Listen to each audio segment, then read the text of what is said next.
Sometimes people come to me not only for advice, but also for the right to speak their mind. Recently, a man came into the parish. He looked as if his world had collapsed before his eyes. Sitting down opposite me, he was silent for a long time, and then he spoke. His words were full of bitterness that had accumulated in his heart over many years. Today, I want to share his story with you. It is a story that reminds us how fragile human relationships can be. Here are his words. My name is Garnet Rivers. I am 65 years old, and I live in the small town of Stillwater, Oklahoma. I worked as a mechanic at a local agricultural machinery factory for 37 years until I was forced to retire 3 years ago. The factory produced plows, cultivators, and other equipment for farmers across the state. The work was hard but honest. I came in at 7 every morning, worked until 4, earned a decent wage, and never cheated anyone. My wife Dolores died 8 years ago, and since then I've lived alone in our little house. We met in high school and got married when I was 21 and she was 19. We lived together for 42 years and I never regretted my choice. Dolores worked at the local library, loved to read, and always kept the house tidy. After she died, the house seemed too big and empty, but I got used to it over time. Dolores and I had 2 daughters, Charlene, who is now 38 and lives here in town with her husband Braxton and their 2 children, and Ruby, who is 34 and works as a nurse in Tulsa. Ruby graduated from medical school and married a nice guy named David, who works as an engineer for an oil company. They don't have children yet, but they're in no hurry. They say they want to save up for their own house first. Ruby comes to visit me once a month, usually on Sundays, bringing homemade food and telling me about her work at the hospital. But I see Charlene and her grandchildren almost every week. She has 2 children, Tyler, who is 12, and Casey, who is 9. Charlene only finished high school and never really tried to find a job. Right after graduation, she married Braxton Templeton, who was a few years older than her. Braxton works as a loader at a building materials warehouse. His salary isn't great, but he manages to feed his family. They live in a rented apartment on the other side of town.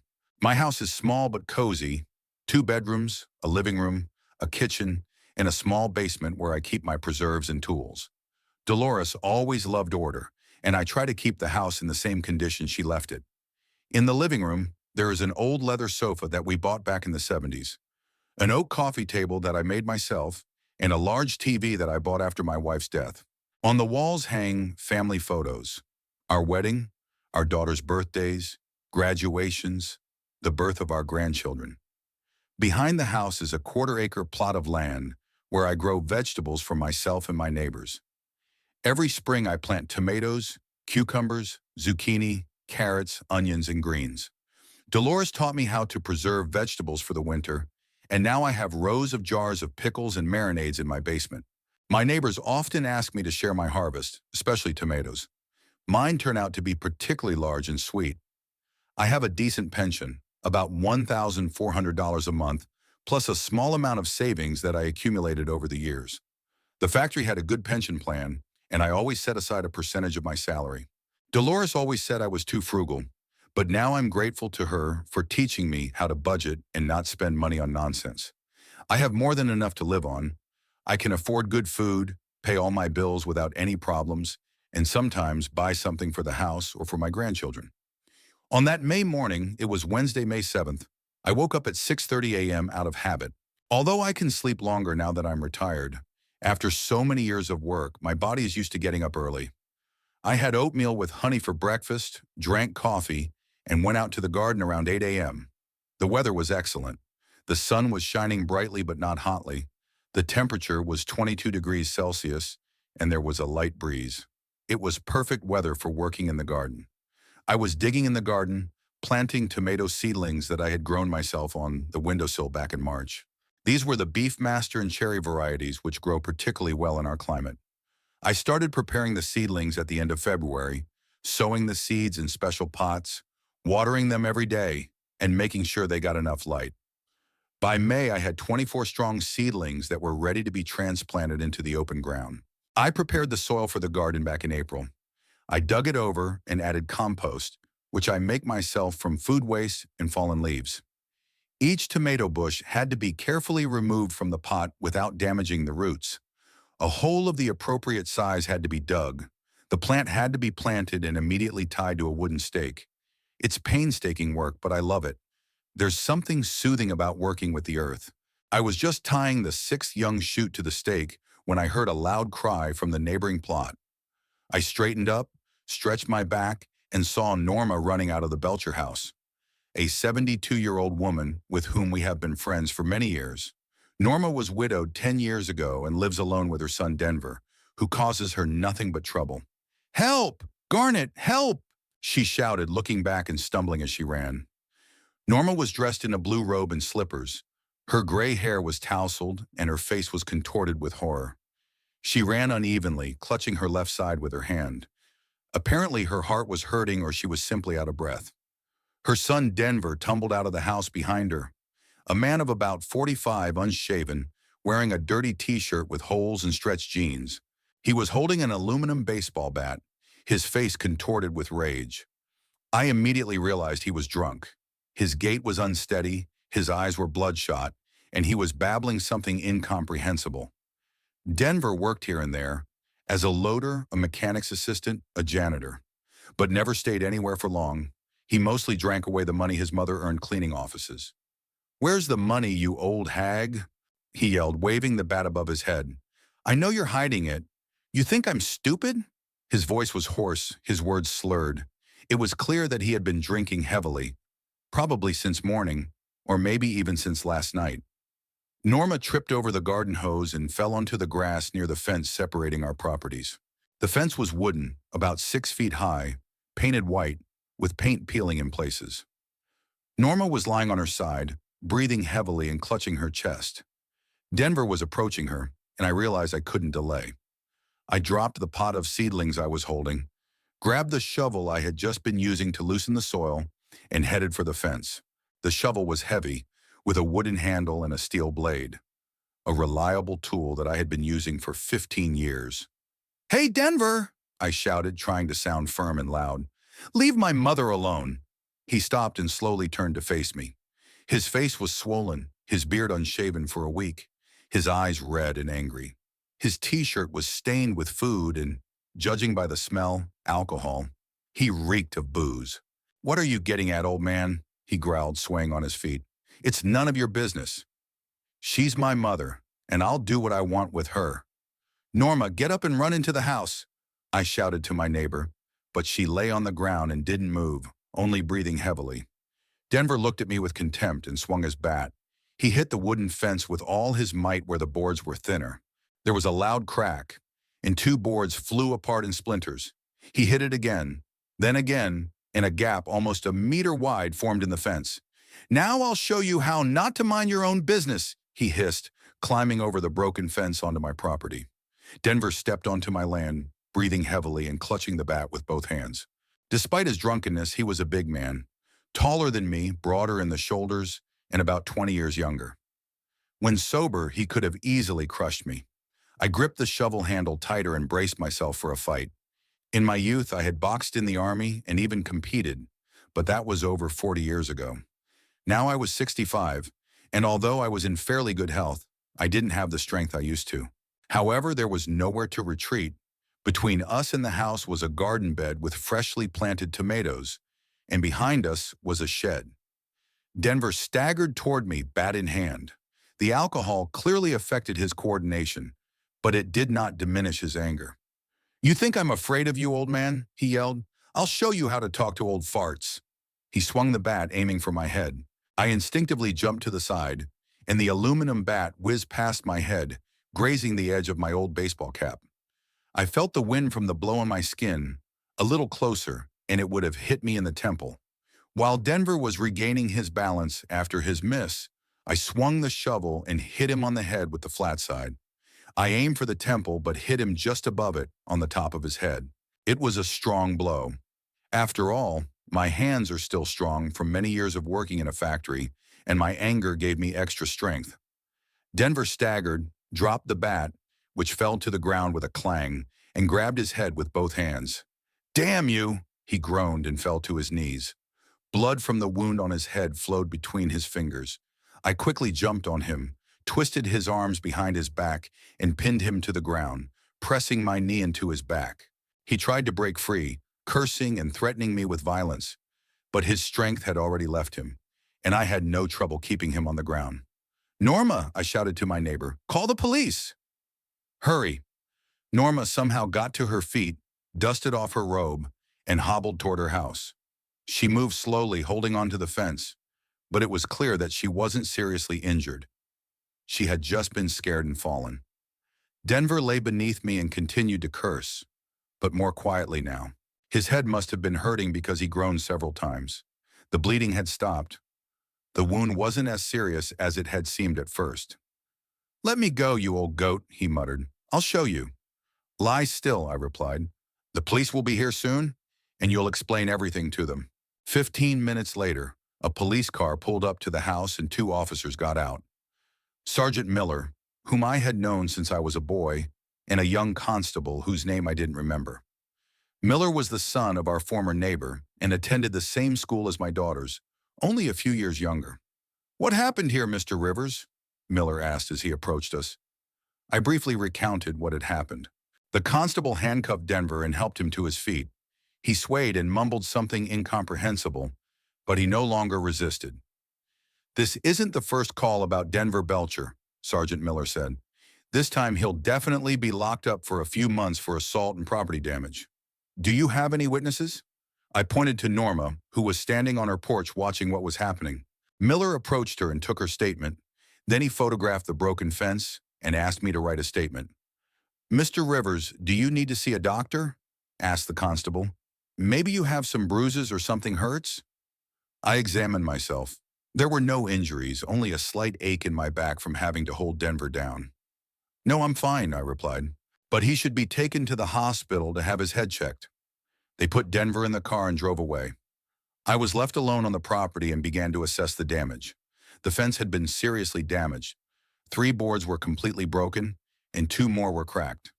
It could be repaired in a couple of hours if I went to the hardware store for new boards. Much worse was the fact that when Denver fell, he crushed 2 tomato bushes that I had been tending all spring. I picked up the broken pots and threw them in the trash. I carefully planted the remaining seedlings, finishing the job I had started. By noon, the whole garden bed was ready, and 22 tomato seedlings stood in neat rows, tied to stakes. About an hour later, when I was already having lunch in the kitchen, Norma knocked on my door. She was holding an apple pie, still warm from the oven, and a jar of homemade jam. "Garnet, I don't know how to thank you," she said, handing me the treats. "You're a real hero. I'm afraid to even think what he would have done to me if you hadn't intervened." Norma looked much better than she had in the morning. She had changed into a clean dress, combed her hair, and even put on a little makeup, but her hands were shaking as she held the pie. "Come in, Norma," I said. "Let's have some tea." We sat down at the old oak table in the kitchen, and I made some strong black tea. Norma told me what I already knew, but now I heard the details. Denver hadn't been able to find a steady job for over 2 years, was drinking more and more, and was becoming increasingly aggressive. It started with small requests to borrow $20 until payday to help with the rent. Then the requests became demands, and the demands became threats. "He knows I have a little savings," Norma said, stirring sugar into her tea. "I've worked my whole life saving every dollar. I wanted to leave him something after I die, and he wants it all now, for booze." For the past 6 months, Denver had been demanding money from his mother almost every week. When she refused, he would make a scene, yell, and break furniture. Several times the neighbors called the police, but Norma didn't file a report. He was her son, after all. "And today he completely lost his mind," she continued. "He woke up drunk and started yelling that I was hiding money from him. He started threatening me with a bat he found in the garage. I was so scared that I ran out of the house. I think it would be good for him to spend some time in jail," I said. "Maybe that would bring him to his senses." "God willing," sighed Norma. "I don't have the strength to fight him anymore. At his age, it's time for him to earn his own money, not extort it from his mother. His father was already a foreman at a factory at 45, had his own house, and was raising children. After my neighbor left, I ate a piece of pie for dinner. It was very tasty with cinnamon and vanilla, and thought about how lucky I was with my children. Ruby became a nurse, lives her own life in Tulsa, never asked me for money, on the contrary. Sometimes she tries to help me financially, although I refuse.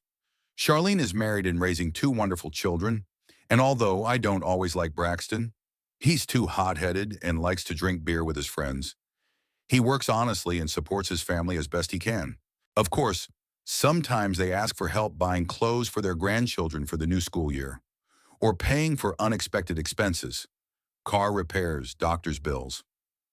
But that's normal. That's what grandfathers are for.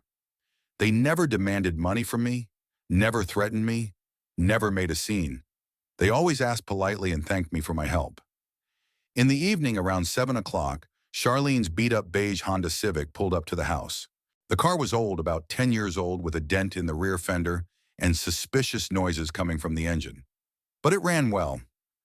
My grandchildren, 12-year-old Tyler and 9-year-old Casey, jumped out of the car. Tyler was almost as tall as me, thin, with his mother's dark hair and a serious expression on his face. He was a quiet child who loved to read and was interested in baseball. He did well in school, especially in math and science.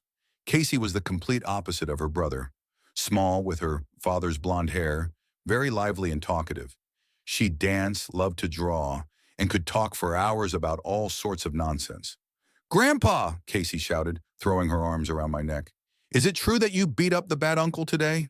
Apparently, news travels fast in our small town. By evening, the whole neighborhood knew about the fight with Denver. "How do you know?" I asked, hugging my granddaughter and inhaling the scent of her strawberry-scented shampoo. "Miss Harper told Mom at the store," Tyler replied, approaching us more cautiously. "She said you hit him over the head with a shovel and they took him away in a police car." "Tyler, watch your language," Charlene scolded her son as she approached us. Her daughter looked tired and worried. She had dark circles under her eyes. Her hair was carelessly tied back in a ponytail, and she wasn't wearing any makeup. She was dressed in old jeans and a worn t-shirt. Charlene usually took care of her appearance, even when money was tight. "Dad, can the kids stay with you tonight?" she asked, not looking me in the eye. "I need to discuss something with Braxton." It's important I looked at my daughter more closely. Something in her voice alarmed me. She was speaking too quickly, nervously fiddling with the strap of her purse, but I didn't ask her about it in front of the children. "Of course," I replied. "I always have room for them." Charlene kissed the children goodbye, told them to listen to their grandfather, and said she would pick them up tomorrow morning after breakfast. My grandchildren and I waved goodbye until the old Honda disappeared around the bend, sputtering exhaust fumes. "Grandpa, what's for dinner?" Casey asked when we got inside. "Mrs. Belcher's apple pie," I replied, "and I'll make you some eggs and bacon." The kids were delighted and ran to wash their hands. I took the eggs and bacon out of the refrigerator and turned on the stove. While I was cooking, my grandchildren told me about school and their friends. Tyler was into baseball and dreamed of making the school team next year, but the coach said he needed to train more and build muscle. Casey took dance classes at a local studio and had recently performed in a school concert dressed as a butterfly. "You know, Grandpa," Casey chattered as she ate her eggs, "Mom cried all day today." She thought I didn't see, but I did. Tyler looked at his sister reproachfully. "Casey, you don't need to talk about that." "Why not?" the girl asked in surprise. "You're not a stranger." I decided not to ask the children about their parents' problems. Whatever was going on between Charlene and Braxton would be cleared up tomorrow. After dinner, we watched cartoons on TV, some story about talking animals. Then we played board games that I had bought especially for my grandchildren. Around 9 o'clock in the evening, I put them to bed. Tyler on the fold-out sofa in the living room, and Casey in Ruby's bedroom, where there was a narrow bed. I went to bed late, around 11, but couldn't fall asleep for a long time. I kept thinking about what Charlene and Braxton could have discussed that was so important that they had to take the children away from home, and why my daughter looked so upset. In the morning, I woke up at 6:30 as usual, but the house was unusually quiet until I remembered that my grandchildren had spent the night there. Tyler and Casey were still asleep, and I decided not to wake them up early. I made breakfast for 3, pancakes with maple syrup, which the kids loved, scrambled eggs, and fresh orange juice. When my grandchildren woke up around 8 in the morning, we had a quiet breakfast, and I packed their things. Casey was chattering away as usual, telling me about a dream she had in which she was flying on a rainbow unicorn, while Tyler was focused and quiet. I noticed that the boy looked worried and asked several times if his mother was angry with him for something. Grandpa, why was Mom so sad yesterday? Casey asked as we drove to their house in my old Ford pickup truck. I don't know, sweetie, I replied honestly. She was probably just tired. Charlene's apartment was in an old two-story house on Elm Street, a 20-minute drive from my house. The house was built in the 1950s and needed some repairs, but the rent was inexpensive. $400 a month for a two-bedroom apartment on the first floor. Charlene and Braxton had a bedroom. The children slept on a pull-out sofa in the living room, and the kitchen was very small but functional. When we pulled up to the house, it was around 9 in the morning. I noticed that Braxton's car, an old red Chevrolet pickup truck, wasn't in the parking lot, but I figured he had already left for work. The workday at the warehouse started at 8 in the morning, so that made sense. The kids jumped out of the car and ran toward the house. I grabbed their backpacks and followed. At the door, I heard loud voices coming from inside the apartment. Someone was yelling, and it was definitely Braxton, so he hadn't gone to work. Tyler froze at the door, hesitating to go in. Casey also stopped, clinging to her brother. I walked over to them and knocked gently on the door. Charlene, I called. It's us, we brought the kids. The shouting inside stopped for a few seconds. Then I heard quick footsteps. Charlene opened the door, and I could see right away that she had been crying. Her eyes were red, there were tear tracks on her cheeks, and her hair was messy. She was wearing the same old robe she had on last night. Dad, she said quietly, maybe you should take the kids back. Braxton and I haven't finished talking yet, but Braxton was already behind her. He was shirtless, wearing only jeans, unshaven, his hair tousled. He smelled of beer and cigarettes. His face was angry, his fists clenched. What the hell did you bring them here for? He yelled at me. I told you to let them stay with you. Braxton, don't yell in front of the kids, Charlene asked, but her voice was shaking. I'll yell when I want to, he yelled. This is my house and I'm the boss here. I took my grandchildren by the hands and gently moved them away from the door. Kids, go to the car, I said calmly. Wait for me there. Tyler nodded and pulled his sister toward the pickup truck. Casey looked back, not understanding what was going on, but obediently followed her brother. When they were far enough away, I entered the apartment. Inside, it was a mess. Shards of a broken plate lay on the floor, a chair was overturned, an empty beer can stood on the kitchen table. The windows were closed, the air was stuffy, and it smelled of tobacco and alcohol. What's going on here? And I asked. Can't you see? Braxton yelled, pointing at Charlene. This idiot spent the money I left for groceries. She just took $150 and spent it on nonsense. I bought the kids' clothes for the summer, Charlene said quietly. Casey's sandals are falling apart, and Tyler's shorts are too small. The kids, Braxton mimicked her. And what do we have to eat? The fridge is empty, we have no money, and you're spending it on rags. He grabbed an empty beer can from the table and threw it at the wall. The can bounced off and rolled across the floor with a metallic clang. Braxton, calm down, I said, trying to keep my voice steady. We can discuss everything calmly. Shut up, he barked at me. This is family business, none of your damn business. He turned to Charlene and took a step toward her. My daughter instinctively backed away toward the wall. Where did you get the money, huh? Braxton continued to shout. I told you, it's for food. For food, do you understand? The kids have outgrown their old clothes, Charlene repeated, and I could hear the desperation in her voice. What was I supposed to do? They couldn't go to school in torn sandals. They could, he yelled.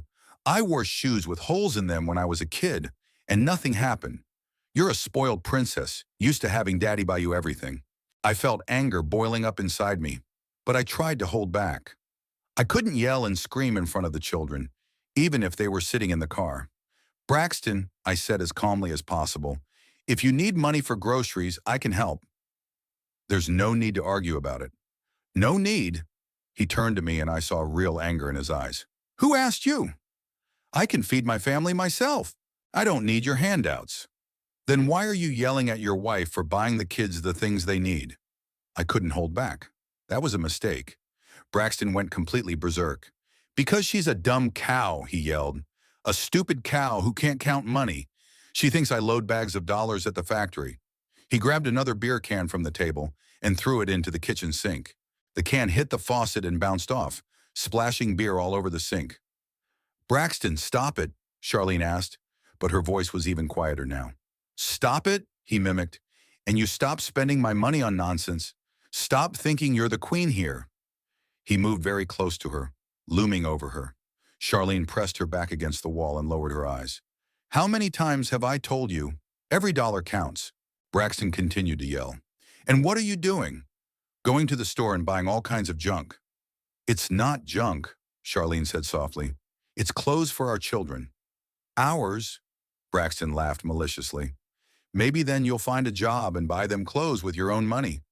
I am looking for a job, his daughter replied, but no one will hire me yet. Looking, he snorted. Sitting at home on the couch, watching TV. That's how you're looking. And I'm slaving away in the warehouse to feed you. I could see that Charlene was about to cry again. She stood against the wall, curled up in a ball, and said nothing. Braxton enjoyed his superiority as he loomed over her. And anyway, he continued, I've had enough of this shit. Enough of your tears and complaints. Either you start living like a human being, or... He didn't finish, but raised his hand. I knew what was about to happen and took a step forward. Braxton, I said firmly, calm down. But he wasn't listening anymore. He swung his arm and slapped Charlene hard, so hard that her head hit the wall. The sound of the blow echoed through the room. My daughter clutched her cheek, tears streaming from her eyes. A red handprint appeared on her white skin. I don't remember how I ended up next to Braxton. The next second, my fist met his jaw. The blow was short but powerful. That's how I was taught in the Army 40 years ago. Braxton flew backward, tripped over an overturned chair, and fell to the floor. Get out of the house, I said, standing over him. Right now. He lay on the floor, holding his jaw, and looked at me in surprise. He probably didn't expect an old man to be able to pack such a punch. What are you doing, you old goat? He muttered as he got to his feet. I'm protecting my daughter from you, I replied. Pack your things and leave, and don't let me see you here again. This is my house, Braxton yelled. I pay the rent. Not anymore, I said calmly. Leave voluntarily, or I'll call the police and tell them how you beat your wife. Braxton rubbed his jaw, spat blood on the floor, and looked at me with hatred. Then he turned his gaze to Charlene, who was still standing by the wall, pressing her hand to her cheek. You'll regret this, he said to her. Without me, you'll all starve to death here. He went into the bedroom, and from there came the sounds of cupboards being opened and something falling to the floor. 10 minutes later, he came out with a large sports bag, threw the apartment keys on the floor, and headed for the door. See you in court, he said as he left. And I'll take the children away from you. You can be sure of that.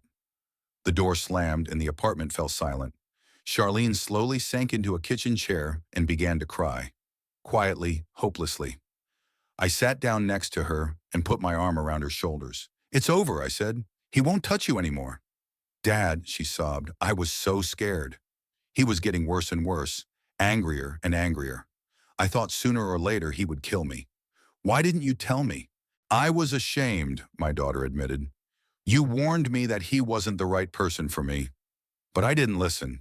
I thought love would conquer all. Indeed, when Charlene met Braxton at the age of 19, I knew right away that nothing good would come of it. He was 5 years older than her, already had a drinking problem, and worked odd jobs. But my daughter was in love and didn't want to listen to anyone. How long has he been beating you? I asked. 1.5 years, Charlene replied quietly. At first, only when he was drunk. Then he started doing it when he was sober. He said I was driving him crazy, that I was a bad wife. I felt the rage rising in me again. If Braxton were here now, I would kill him. Charlene, I said, you have to file for divorce. Right away. I know, she nodded. I've already decided. I'll go to a lawyer tomorrow. I'll help you, I promised. With a lawyer, with money, with the kids. Don't worry, we'll take care of everything. We tidied up the apartment, swept up the broken glass, put the chair back in its place, threw away the empty beer cans. Then I went to the car to get my grandchildren. Where's Daddy? Tyler asked when we entered the house. Daddy's gone, Charlene replied, trying to sound calm. He's going to live separately. Forever? Casey asked. Yes, sweetie. Forever. The children listened silently. Tyler nodded as if he had been expecting the news, while Casey frowned, thinking about what she had heard. Are we going to live here? The girl asked. For now, yes, her mother replied. We'll see. I spent a couple more hours with them, helping Charlene make a list of things that needed to be decided in the coming days. Divorce, alimony, work. When the children sat down to watch cartoons, my daughter and I talked about money. Dad, I don't want to be a burden to you, Charlene said. You're not a burden, I replied. You're my daughter and they're my grandchildren. For now, I'll help with the rent and groceries while you find a job. Thank you, she whispered and started crying again. I got home in the middle of the day, but I couldn't settle down. I kept thinking about what had happened and was angry at myself. Why hadn't I noticed earlier that Braxton might be beating his wife? Were there signs that I didn't notice? In the evening around 7, I drove to the way home, a small diner on Main Street where I usually met my best friend, Coder Minton. We had been friends since school, served in the Army together, and then worked at the same factory. He as a mechanic, I as a mechanic. Coder retired the same year I did, and now we met 2 or 3 times a week to have dinner and discuss the news. Coder was already sitting in our usual corner, having ordered coffee and a slice of apple pie. He was 2 years older than me, short, stocky, with a gray beard and kind brown eyes.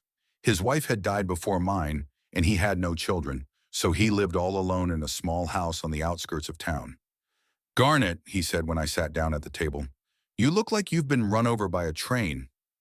What happened? I ordered coffee and a hamburger and told my friend everything that had happened that morning. Coder listened silently, only occasionally shaking his head. Son of a bitch, he said when I finished. Too bad you didn't break his jaw.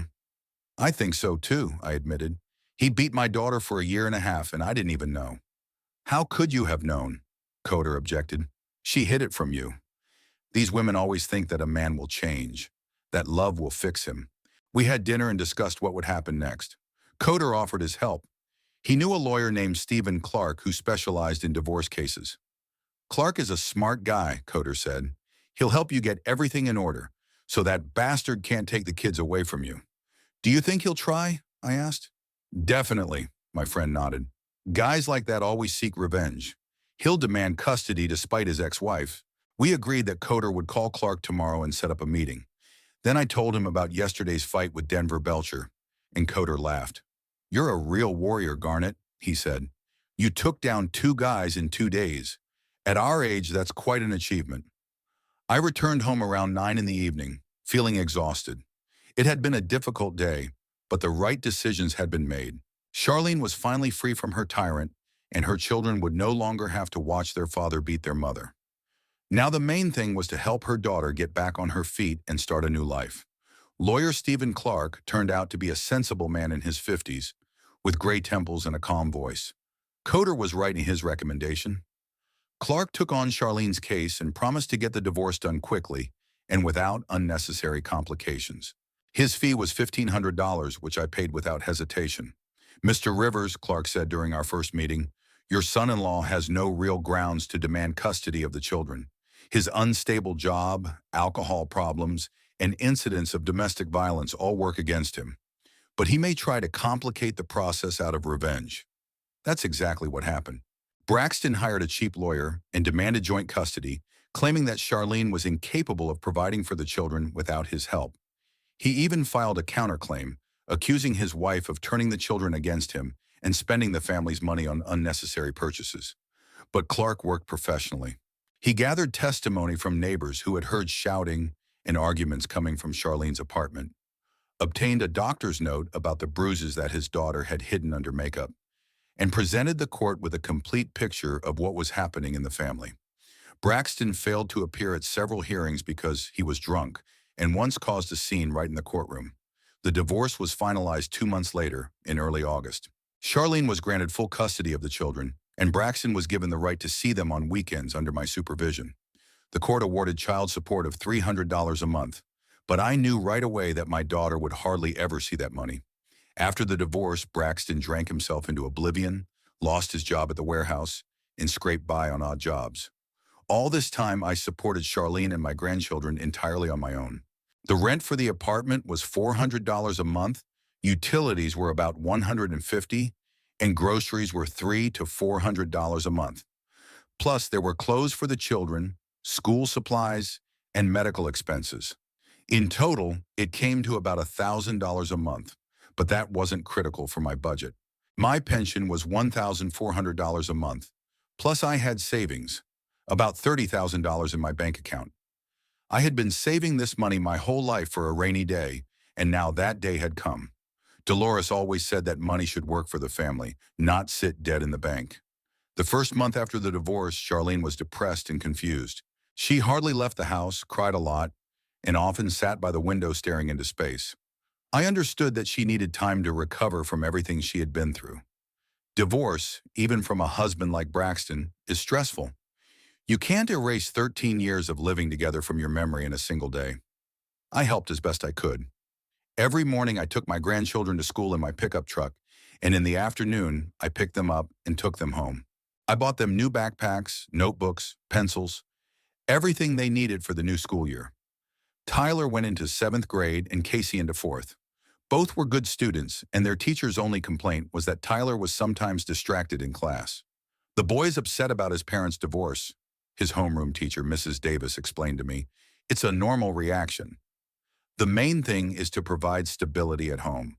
I provided stability. Every weekend, my grandchildren stayed with me, and we went to the movies, went fishing, and played baseball in the yard. I bought Casey new dance shoes and Tyler a baseball glove he had been dreaming about for a long time. The children gradually returned to normal, getting used to their new life without their father. Charlene, however, was recovering more slowly. She was really depressed for the first few weeks, but by the end of August, her mood had improved. She started spending more time in front of the mirror, paying more attention to her appearance, and even made an appointment with a hairdresser. "Dad," she said to me one day in early September, "I want to find a job, but first I need to get myself in order. I've completely neglected myself over the years." It was a sensible decision. Indeed, the years of living with Braxton had left their mark on my daughter. She had lost weight, aged, and stopped caring about her appearance. If she wanted to find a normal job, she had to look the part. I gave her $200 to update her wardrobe and buy cosmetics. Charlene bought 2 blouses, a skirt, shoes, and went to a beauty salon.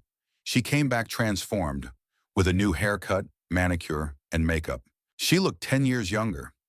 "What do you think?" she asked, twirling in front of the mirror in the hallway.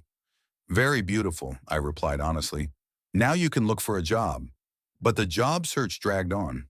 Charlene went to several interviews, at stores, offices, even the local hospital for a position as a registrar. But everywhere they required work experience or special education, which she did not have. "Dad," she complained, "everywhere wants people with degrees, and I only have a high school diploma." "Then go study," I suggested. "The community college has courses for accountants and secretaries." "That's 2 years of study," Charlene sighed. "Who's going to feed the children?" "I will," and I replied. "The main thing is that you have a profession." But my daughter was in no hurry to sign up for the courses. Instead, she spent more and more time in the city, meeting friends and going shopping. Every week there was something new. Face cream, new lipstick, another blouse. In October, I noticed that Charlene's expenses had increased. She used to ask for $200 or $300 a month for personal needs, but now she needed $400 or $500. She gave various explanations. The children needed winter clothes, her hairdryer had broken, she had run out of shampoo. "Dad, I found a great anti-wrinkle cream," she said one day, showing me a small jar. "It only costs $80, but it works wonders." $80 for cream seemed a bit expensive to me, but I kept quiet. Women need to look good, especially when they're looking for a job. In November, Charlene joined a gym. "I need to get in shape," she explained. "I've gained 10 kilograms over the years of marriage." The gym membership cost $70 a month, plus sportswear and sneakers, another $150. Then she needed a massage to recover after training, $50 per session. "Charlene," I said to her at the end of November, "maybe it's time to start looking for a job seriously, or sign up for some classes." "Dad," she replied, "I'm not ready psychologically yet. I need time to fully recover from everything I've been through. Divorce is a serious trauma." She meant it sincerely, and I couldn't disagree with her. Indeed, 13 years of living with a tyrant do not pass without a trace. But I was beginning to worry about how easily my daughter was spending my money. In December, the situation worsened. Charlene met a group of women at the gym who regularly met at a cafe after their workouts. These meetings also cost money. Coffee, desserts, sometimes lunches. Plus, my daughter started going to the beauty salon more often. Manicures, pedicures, styling. Dad, I need to maintain my social connections, she explained. Maybe through these women I'll find a job. One of them works at a bank, another at an insurance company. It sounded logical, but my daughter never found a job through her new acquaintances. Instead, her expenses continued to grow. By Christmas, Charlene was already spending about $700 a month on personal needs, not counting rent, utilities, and groceries. Maybe you should try working as a salesperson, I suggested in January. No experience is required, and the salary is small, but it's something. Dad, Charlene sighed, I can't work for minimum wage. You can't support two children on $700 a month. But it's better than earning nothing at all, I argued. Why should I work for pennies when you can help? She asked in surprise. I'd rather find something decent. That answer alarmed me. There was a tone in my daughter's voice that I didn't like. She spoke as if my help was something to be taken for granted, rather than temporary support in a difficult situation. In February, Charlene went to her first job interview in 6 months, at a local real estate agency. But a day later, it became clear that the job wasn't right for her. Instead, that same month, she signed up for a course of skin rejuvenation treatments with a cosmetologist, 12 sessions at $80 each. I'm already 38, my daughter explained. If I want to find a good job, I have to look young and attractive. By spring, I realized that something was wrong.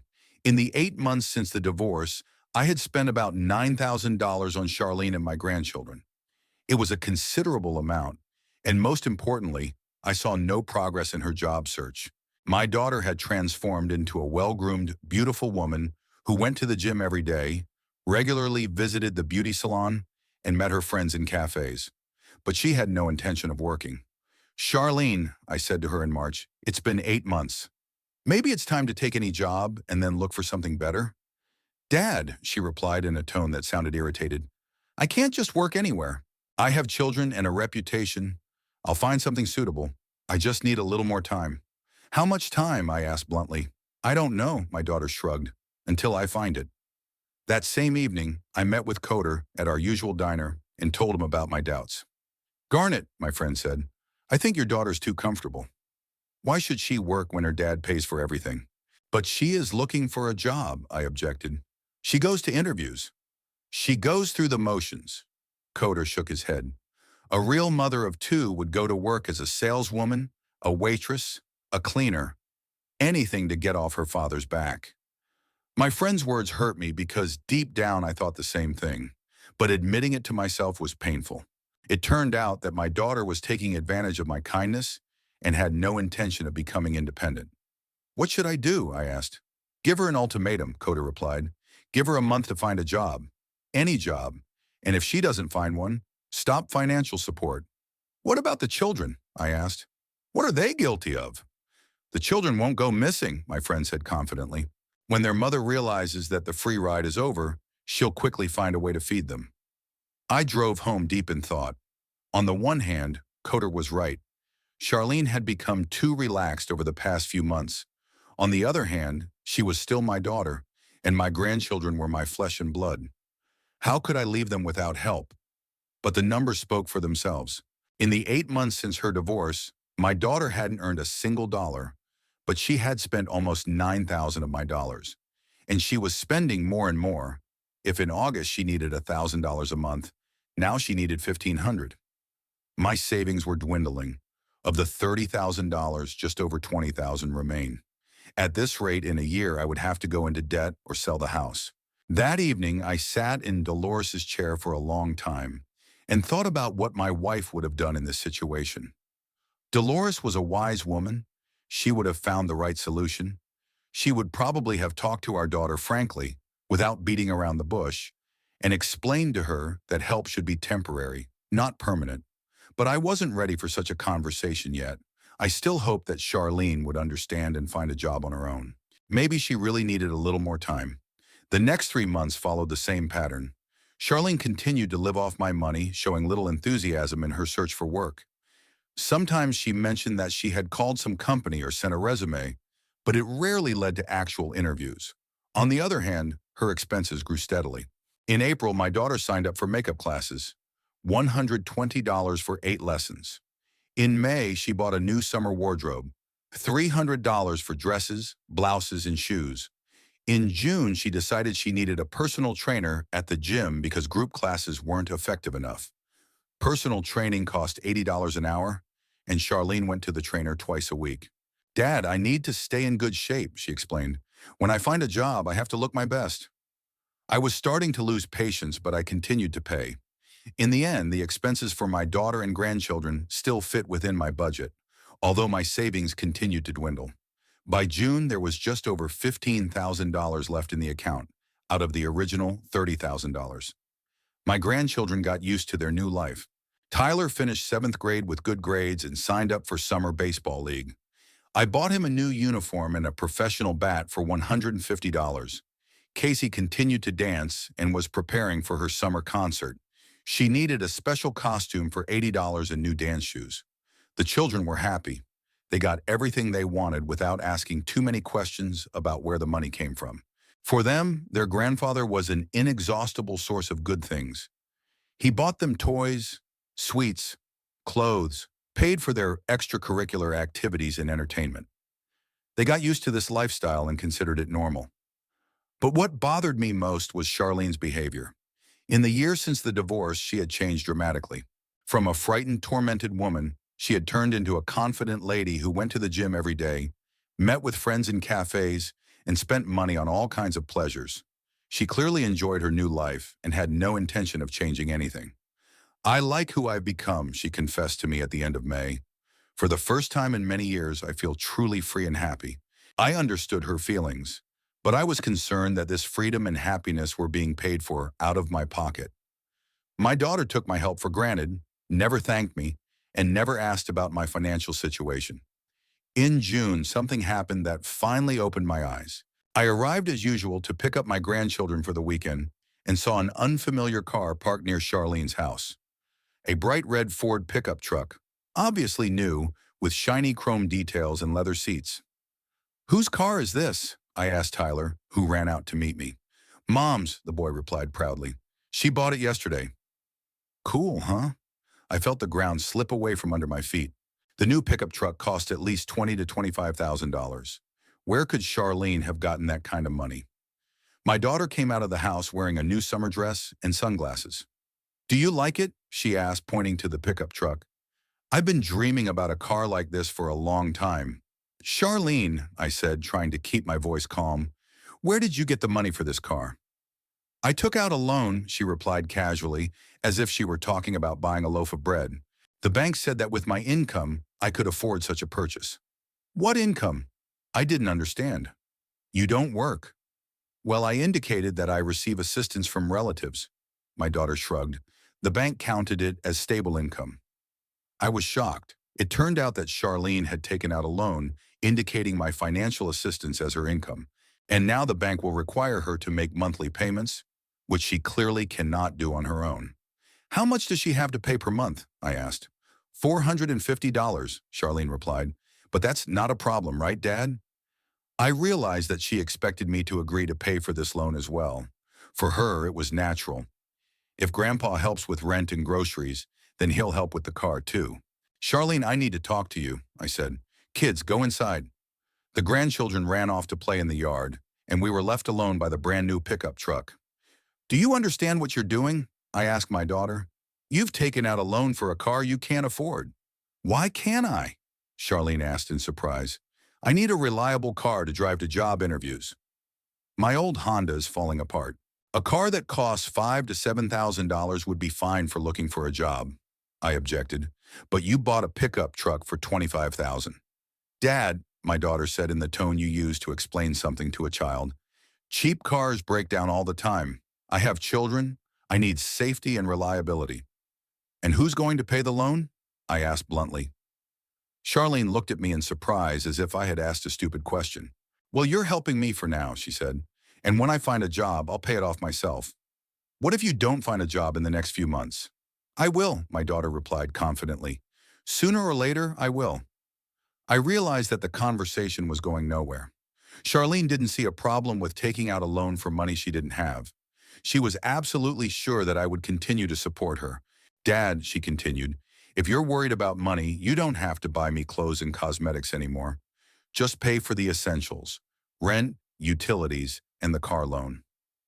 At that point, I was completely speechless. Not only had my daughter spent $25,000 without my knowledge, but she was also dictating to me what I should and shouldn't pay for. Charlene, I said, I've been supporting you and the kids for over a year. I've already spent over $15,000, and all this time you haven't been working. I'm looking for a suitable job, she replied. I can't go to McDonald's for $7 an hour.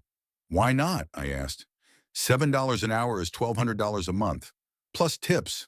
That's enough to cover some of your expenses. My daughter looked at me as if I had suggested she become a prostitute. Dad, I have a certain social status, she said. I can't work in fast food. What will my friends think of me? What will they think of you living off your father's money? I couldn't help asking. They think I have a rich dad who helps his daughter through a difficult period in her life, Charlene replied without a hint of embarrassment. And there's nothing wrong with that. I realized that we were speaking different languages.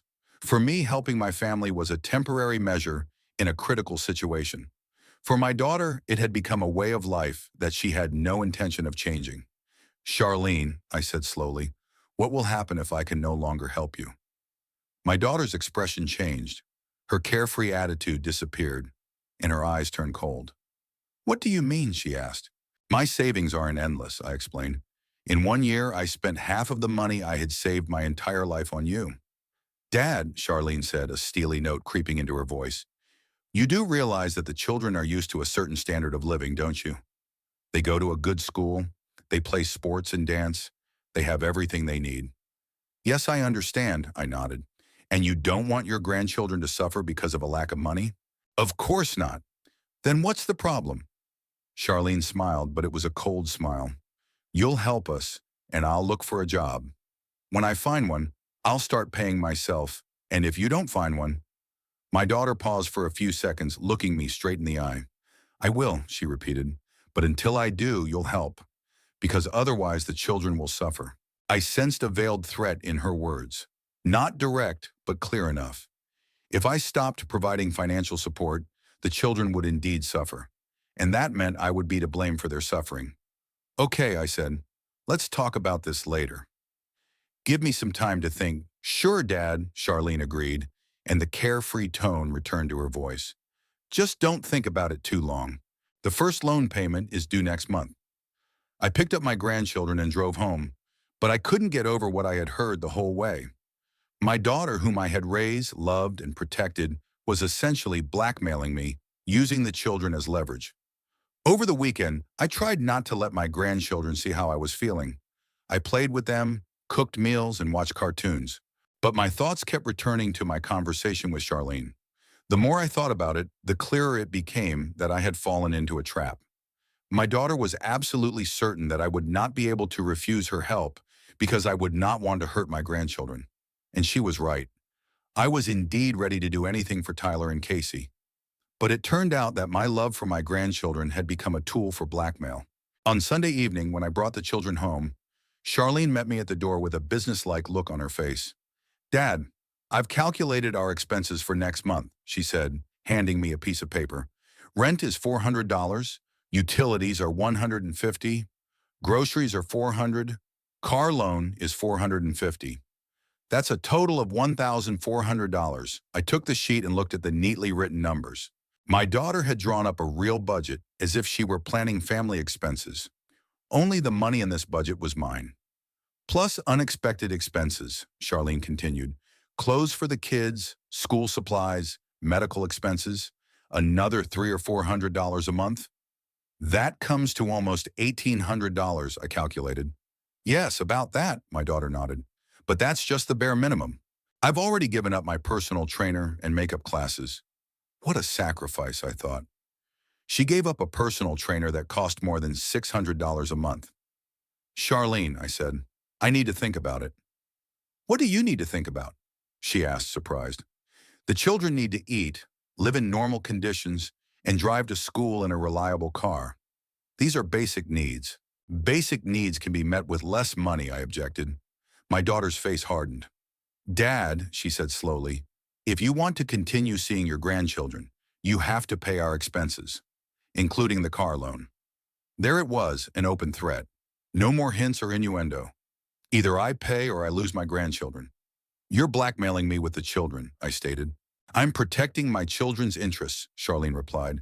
And if you're not willing to help them, then we have nothing to talk about. I turned and walked to the car without saying a word. My daughter called after me. Think carefully, Dad. You have a week. I was in shock the whole way home. In a year, my daughter had become a completely different person. From a grateful woman who asked for help in a difficult situation, she had become a brazen egoist who considered my money hers by right. At home, I sat in my chair for a long time, trying to figure out where I had gone wrong. When did this transformation begin? Maybe I was too generous or too soft. Did I give her money without any conditions or demands? On Tuesday evening, I met with Coder at our usual diner and told him about my conversation with Charlene. My friend listened silently, only occasionally shaking his head. Your daughter has finally become insolent, he said when I finished. She bought a car for $25,000 and still demands that you pay for it. She's threatening to forbid me from seeing my grandchildren, I said. And what are you going to do? I don't know, I admitted honestly. On the one hand, I understand that she's blackmailing me. On the other hand, I can't abandon my grandchildren. Coder took a sip of coffee and looked at me seriously.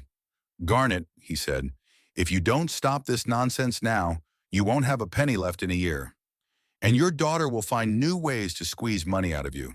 But the children won't disappear, my friend interrupted me. When their mother realizes that the free ride is over, she'll quickly find a job and start feeding them herself. What if she doesn't? She will, Coder said confidently. A mother's instinct is stronger than laziness. But as long as you feed her, she'll be a burden on you. I knew my friend was right, but it was incredibly difficult to make that decision. After all, we were talking about my grandchildren, whom I loved more than life itself. What if she really forbids me to see them, I asked. Then you'll go to court, Coder replied.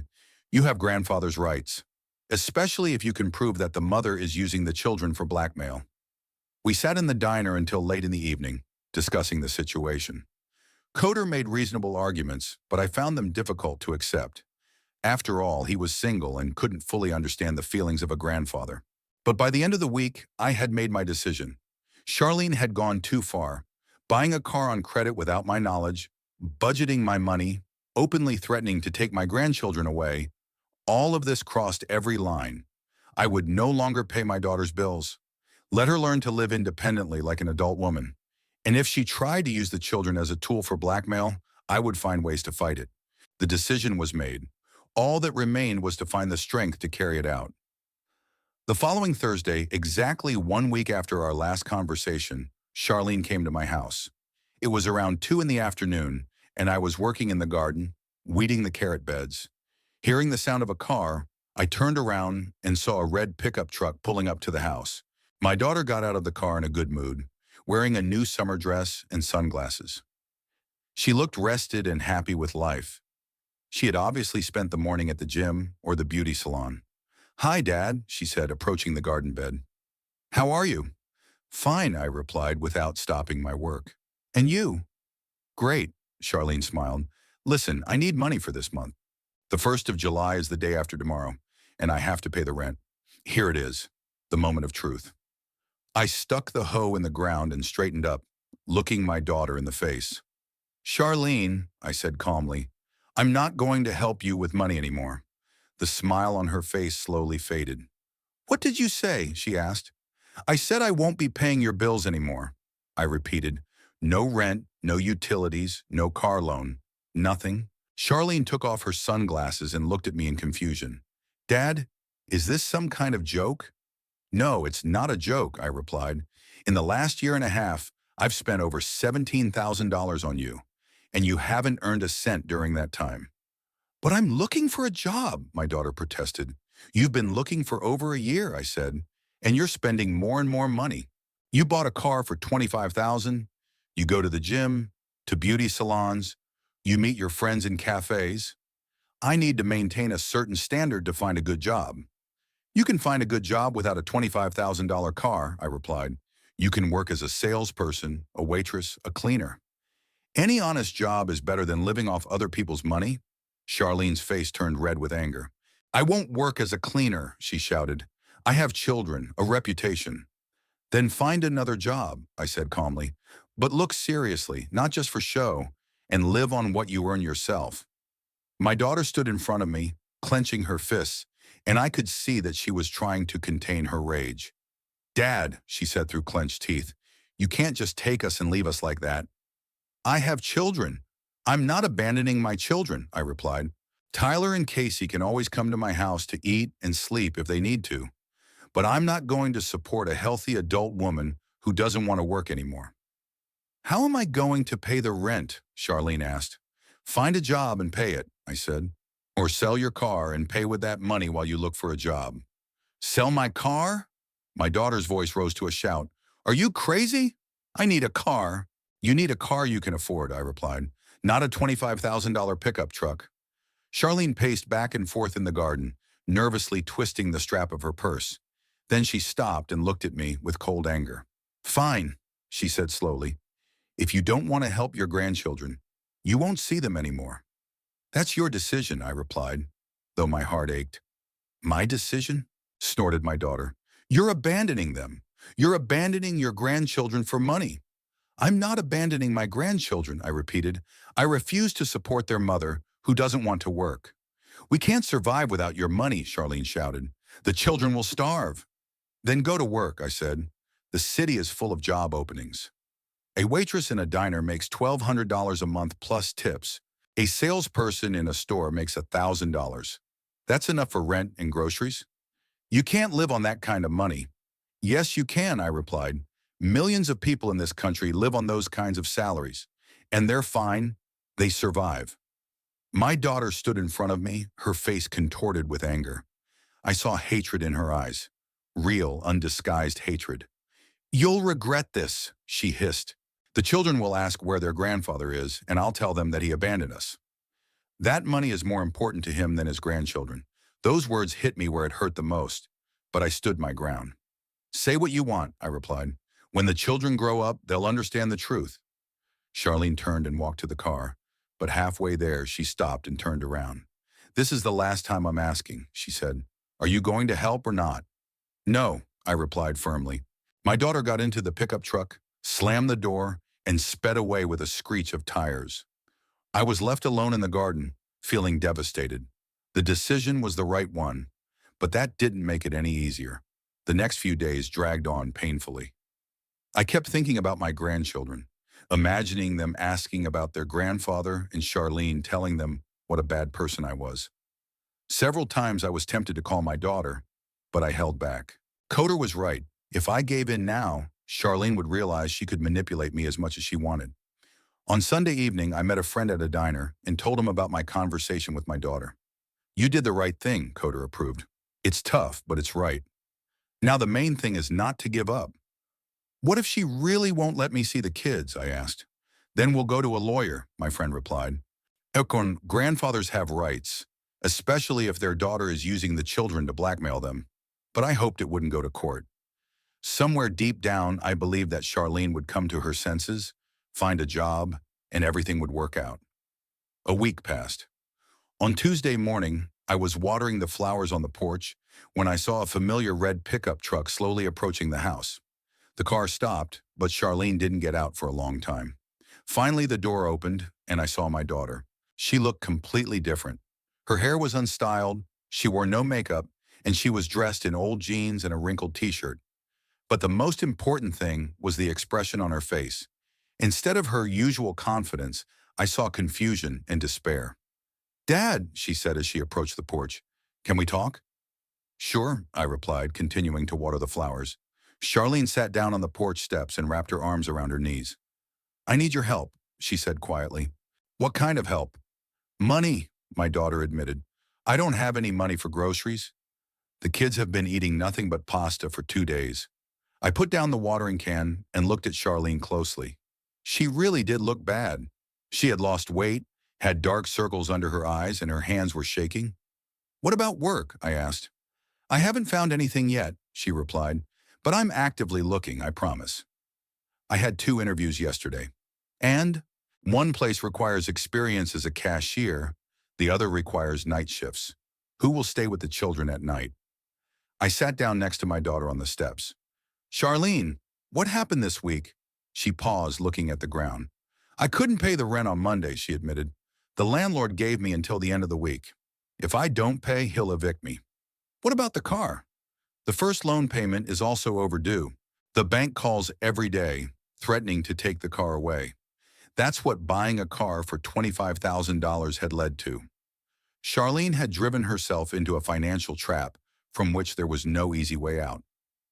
"What do the kids say?" I asked. "They ask why Grandpa doesn't come anymore," Charlene replied quietly.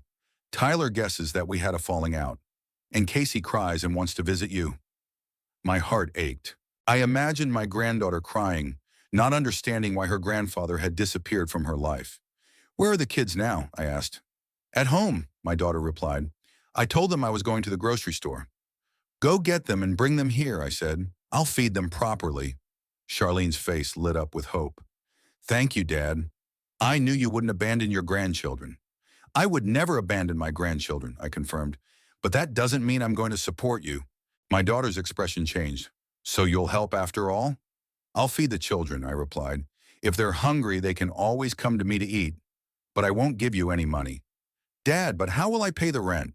"Find a job," I said. "Any job." "But I don't have time to look," Charlotte exclaimed. "I have to pay the rent urgently, or they'll evict us." "Then sell something," I suggested. "Jewelry, clothes, appliances." "That's pennies," my daughter dismissed. "Pennies are better than nothing." Charlene sat there for a few more minutes, trying to find arguments that would make me change my mind. But I was adamant. "Okay," she said finally. "I'll go get the kids." Half an hour later, the red pickup truck returned. Tyler and Casey jumped out of the car, and I saw how much they had changed in a week. Tyler had become serious and quiet, and Casey looked sad and confused. "Grandpa," the girl cried and threw her arms around my neck. "I missed you so much." "I missed you too, sweetheart," I replied, hugging my granddaughter. Tyler approached more slowly and hugged me around the waist. "Grandpa," he asked quietly, "are you mad at us?" "No, son," I replied. "I'm never mad at you." "Then why did you take so long to come?" I looked at Charlene, who was standing next to the car listening to our conversation. "I had things to do," I said evasively. "But now we're together again." I took the children into the house and started making dinner. In the refrigerator were the cutlets I had prepared the day before, potatoes and fresh vegetables. The children ate so eagerly that it became clear that they had not been fed well at home. "Grandpa," Casey said, eating her second cutlet, "can I stay with you? I like your food." "Of course you can," I replied. "Come whenever you want." After lunch, the children played in the yard, while Charlene and I sat in the kitchen and continued our conversation. "Dad," my daughter said, "I applied for unemployment benefits. But they won't pay out for another month, and it's only $200 a week." "It's better than nothing," I said. Charlene paused, looking out the window at the children playing. "I realize I was wrong," she finally said. "I got too carried away with spending and stopped thinking about the future." "You realize that now that the money is gone," I remarked. "Yes, I do," my daughter agreed. "And I'm ready to make amends. I'll find a job and live within my means." "Then go and look for one," I said. "Go to the shops, cafes, and offices today. Ask everywhere. Sooner or later, someone will agree to hire you." "What if they don't?" "Then you're not looking hard enough," I replied harshly.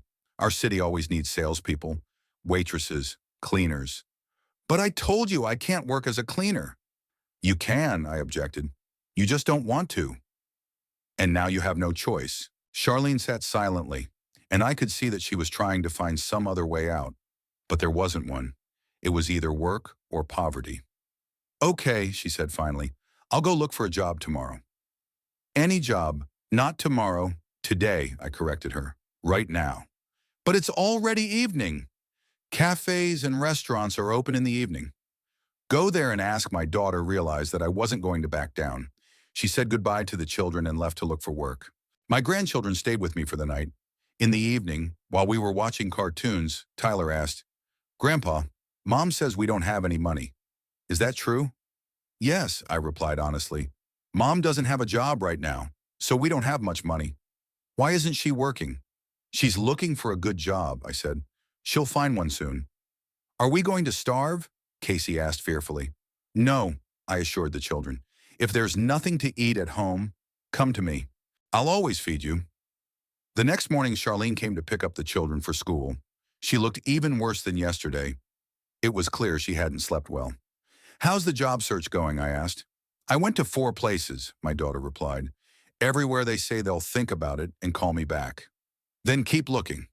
Dad, Charlene said pleadingly, give me enough money to pay the rent. I promise I'll find a job and pay you back. I looked at my daughter for a long time. Standing before me was a tired, frightened woman who had finally understood what real problems were. But she couldn't give up. No, I replied, figure it out yourself. Sell your car, your things, borrow from your friends. But you have to work yourself, Charlene began to cry quietly, hopelessly.